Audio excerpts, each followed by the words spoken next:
একসময় ফুটবল দুনিয়া খুঁজেছে নতুন পেলে এবং নতুন ম্যারাডোনা। তারপর এসেছে নতুন মেসি ও নতুন রোনালদোর গল্প। এখন আলোচনার কেন্দ্রে নতুন হল্যান্ড। মিশর থেকে উঠে এসে বার্সেলোনায় ঝড় তুলেছেন এক তরুণ স্ট্রাইকার। নাম তার হামজা আবদেল করিম, ইজিপশিয়ান হল্যান্ড। ফুটবল ইতিহাসে নতুন তারকার খোঁজ যেন কখনো থামে না।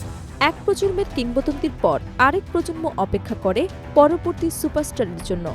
সেই ধারাবাহিকতায় এবার ইউরোপিয়ান ফুটবলে আলোচনার কেন্দ্রে উঠে এসেছে এক নতুন নাম, হামজা আবদেল করিম। বার্সেলোনার অনূর্ধ্ব-19 দলের এই তরুণ স্ট্রাইকারকে ইতোমধ্যেই ইজিপশিয়ান হল্যান্ড নামে ডাকা শুরু হয়েছে, আর তার পারফরমেন্স যেন সেই উপাধির যথার্থতাই প্রমাণ করছে। রোববার স্প্যানিশ ইউথ অনার ডিভিশনে মন্টে কার্লোর বিপক্ষে ৯-০ গোলের বিশাল জয়ে অন্যতম নায়ক ছিলেন হামজা। ম্যাচে তিনি করেন দুর্দান্ত এক হ্যাটট্রিক, আর ৩টি গোলই আসে তার মাথা থেকে। হেডিং দক্ষতায় যেন প্রতিপক্ষের রক্ষণভাগকে একাই ভেঙে দেন তিনি। বয়সভিত্তিক ফুটবলে এমন নিখুঁত হেডিং খুব একটা দেখা যায় না, আর এই কারণেই অনেকেই তাকে নরওয়ে তারকা স্ট্রাইকার আর্লি হল্যান্ডের সঙ্গে তুলনা করতে শুরু করেছেন। মাত্র ১৮ বছর বয়সী এই ফুটবলার চলতি বছরের ১ ফেব্রুয়ারি মিশরের ক্লাব আল আহালি থেকে ধারে বার্সেলোনার অনূর্ধ্ব-১৯ দলে যোগ দেন। শুরুটা সহজ ছিল না। প্রশাসনিক জটিলতা এবং পরবর্তীতে চোট তাকে কিছুটা পিছিয়ে দেয়। তবে মাঠে ফিরেই যেন বদলে যান হামজা।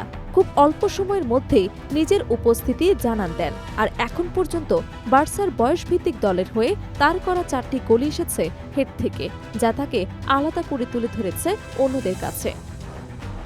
৬ ফুট ১ ইঞ্চি উচ্চতায় হামজা এখন ক্লাসিক নাম্বার ৯ স্ট্রাইকার। মূলত বাঁ পায়ের খেলোয়াড় হলেও তার সবচেয়ে বড় শক্তি হল বক্সের ভেতরে অবস্থান নেয়া এবং সুযোগ কাজে লাগানোর দক্ষতা।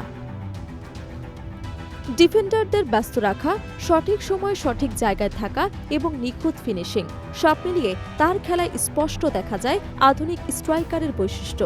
আর পায়ের পাশাপাশি মাথা দিয়ে গোল করার অসাধারণ ক্ষমতা তাকে করে তুলেছে আরও ভয়ঙ্কর। এদিকে বার্সেলোনার মূল দলে পোলিশ স্ট্রাইকার রবার্ট লেভানডফস্কির বয়স বাড়ছে, চুক্তিরও শেষের দিকে।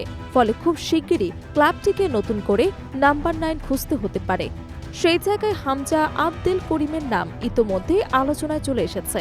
ক্লাবের ভেতরেও তাকে নিয়ে আগ্রহ তৈরি হয়েছে বলে জানা গেছে।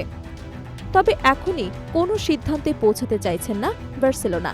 ক্লাবের বিখ্যাত যুব একাডেমি লা মাসিয়ার মিডিয়া মুখপাত্র পাও কাম্পানিয়া জানিয়েছেন, হামজাকে স্থানীয়ভাবে দলে নেওয়ার বিষয়ে এখনও আনুষ্ঠানিক কোনো ঘোষণা দেয়া হয়নি।